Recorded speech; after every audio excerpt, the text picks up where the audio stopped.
হঠাৎই দুই বান্ধবী ঠিক করলাম যে প্রকৃতির মাঝে একটু রিলিজ করতে যাব। যেমন ভাবা তেমনি কাজ।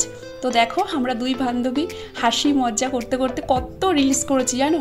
আর আমার বান্ধবী নিয়ে এসেছিলো ওর স্কুটি করে এসেছিলাম। তো আসার সময় আর তোমাদের সঙ্গে কিছু শেয়ার করা হয়নি।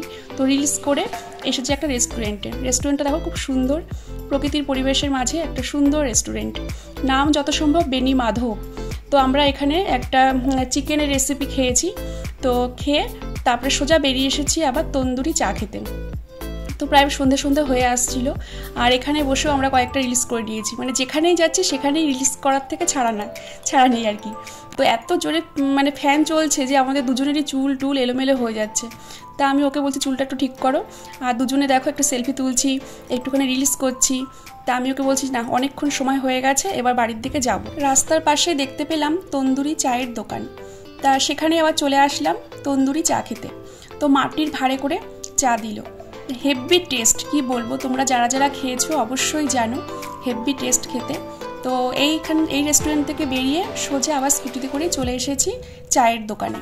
তো সঙ্গে চা বিস্কুট খেতে খেতে এখানেও রিলিজ করেছি জানো তো। সবাই আমাদের দিকেই দেখছিল যে এই মেয়ে দুটো কি করছে। আর কোনো ব্যাপারই না, এখন তো কেউ কাউকে পরোয়া করে না, তাই না? সব জায়গাতে রিলস সেলফি ছবি সবই করছে, ওটা কোনো ব্যাপার না। আমরাই ওটা মনে মনে ভাবছি আর লজ্জা পাচ্ছি যে বাবা আমাদের দিকে কেউ তাকিয়ে আছে, কে হাসাহাসি করছে, কিন্তু কোনো ব্যাপারই না। তো আমার এই বান্ধবী বলছে রাখো তো তোমার লজ্জা, কোনো ব্যাপার নেই, আজকালকার দিনে কেউ কারোর দিকে তাকায় না। তো দেখো চা খেতে খেতে বসেও কিন্তু আমরা রিলিজ করেছি, ছবি তুলেছি। আর মাটির ভাঁড়ে করে চা দিয়েছে, চাটা কি বলবো অসাধারণ হয়েছে। তো চাটা খেয়ে বাড়ির দিকেই আসছি। আর সন্ধে হয়ে গেছে, অনেকটা ফাঁকা রাস্তা, লোকজন আছে কিন্তু সেরকম লাইট নেই, রাস্তাটা অন্ধকার। আর আমার বান্ধবী মুখ ঢেকে আসছে, কেন বলো তো, এত ধুলোবালি চলছে, স্কুটি চালাচ্ছে তো প্রচণ্ড ধুলোবালি, যার জন্য।